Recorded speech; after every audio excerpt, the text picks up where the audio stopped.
الحمد لله رب العالمين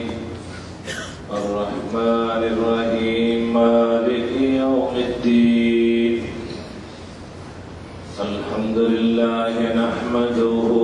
ونستعينه ونستغفره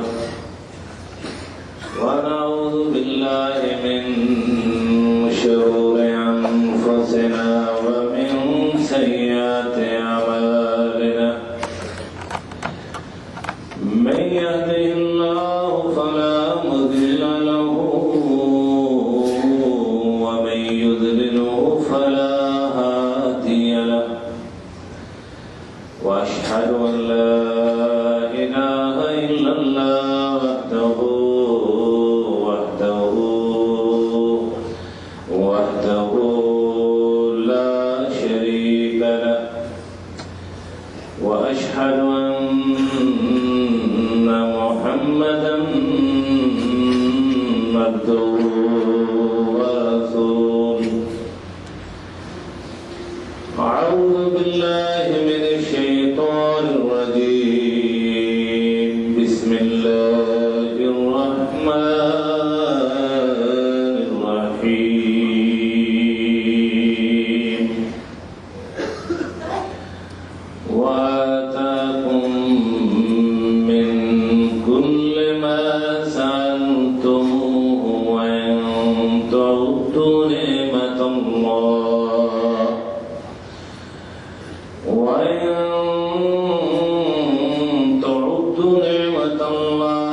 لا تحصوها إن الإنسان لظلوم كفار اللہ وہ ذات ہے جس نے وہ سب کچھ تمہیں عطا فرمایا جو تم اس سے سوال کرتے ہو اگر اس کی نعمتوں کی گنتی کرنی چاہیں یا ان کا شمار کرنا چاہیں تو نہیں کر سکتے بے شک انسان ان الانسان لظلوم کفار بے شک انسان انکار کرنے والا اور ناشکرا ہے حمد ثنا اللہ جل شانہ کے لیے درود و سلام سید الانبیاء امام المرسلین حضرت محمد صلی اللہ علیہ وسلم پر میں آج ہی صبح فجر کی نماز کے بعد اچانک اس جگہ سے قرآن کھولا یہ سورۃ ابراہیم ہے تو قرآن تو سارا ہی اللہ کی طرف سے برکت ہے اور رحمت ہے لیکن یہ صفحہ مجھے بہت پسند آیا میں نے سوچا کہ اس کی تفسیر آپ کے سامنے بیان کی جائے اللہ رب العزت نے پہلے تو اپنی نعمتوں کا تذکرہ فرمایا کہ جو کچھ تم مانگتے ہو میں تمہیں دیتا تو اس لیے اسی سے مانگا کرو دوسرے نمبر پر فرمایا کہ میری نعمتیں جو ہیں تم ان کا شمار نہیں کر سکتے آیت کے آخر میں آپ سے عرض کیا تھا کہ ابن قیم رحمۃ اللہ علیہ فرماتے ہیں کہ آیت کے آخر میں ساری آیت کا نچوڑ بیان کیا جاتا ہے اللہ فرماتے ہیں کہ میری اتنی نعمتیں ہیں جن کو تم شمار نہیں کر سکتے لیکن افسوس کہ انسان نہ شکرا ہے اور اللہ کی نعمتوں کا انکار کرنے والا ہے ہر انسان جس طرح بھی ہے اپنے آپ کو مشکلوں میں محسوس کرتا ہے لیکن نعمتیں اتنی ہیں میں کبھی کبھی اپنے ساتھیوں سے کہا کرتا انسان سمجھتا ہے رزق نہیں دولت نہیں سوچتا ساری زندگی اسی کی سوچ میں گزار دیتا ہے لیکن ایک انسان